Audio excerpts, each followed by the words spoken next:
Hello mga ka-business, mga ka-chicken, mga ka-prito. So kani mao na ito yung ating brining sa ating fried chicken. So ganito lang ako mag-brining ng aking fried chicken. So ito na yun.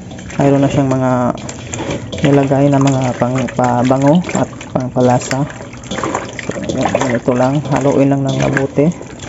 At saka i-rest natin siya ng mga ilang oras, mga sa akin mga 2 oras lang o 1 oras pwede na to, kasi hindi naman siya malalaki ang hiwa natin. Ang ating hiwa is nasa 75 grams lang, so madali lang siyang i-absorb ang ating brining, ang ating tubig na mayroong pangpalasa. So yun, haluin lang na mabuti hanggang mawala yung mga buo-buo. Ayan, no? May mga namumuo na mga powder. So tunawin lang natin yan, haluin natin ng mabuti. Ganito lang ang aking procedure sa pag brining, mga ka-business. So hindi siya masyadong maraming tubig, tama lang na nalubog siya sa tubig konti. Hindi siya masyadong marami na parang pwede nang lumangoy ang ating fried chicken, ating manok. So ganito lang mga ka-business. Ayan, may kunting sabaw, tubig, tamang-tama lang yan,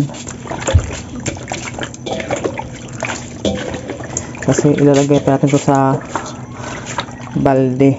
So yung tubig niya is aapaw talaga yan, lulubog yan ang ating manok sa tubig. Mamaya, so ganito, sana pwede nyo amuyin ang ating brining. Napakabango to talaga mga ka-business, kasi mayroon tong mga herbs na nilagay ko.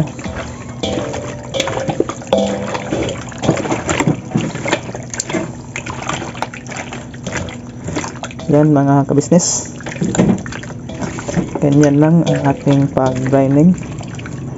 So kapu-kapuin lang natin kung mayroon pang mga namumuo, kasi para pantay yung kanyang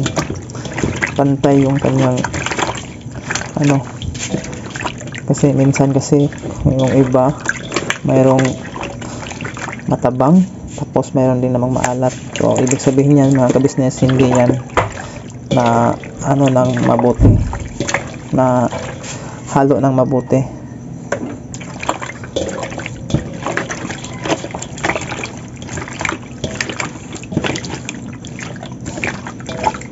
So ganito kalaki ang ating mga hiwa mga ka-business, ganyan lang. Ito yung sa rare part sa manok, ito yung masarap, ito yung gusto ko, yung rare part sa manok.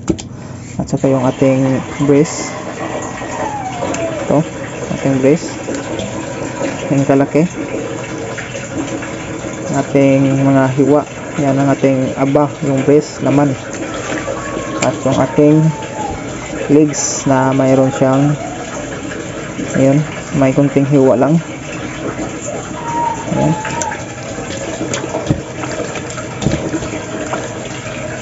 Yun po mga ka-business, thank you for watching and God bless sa ating lahat.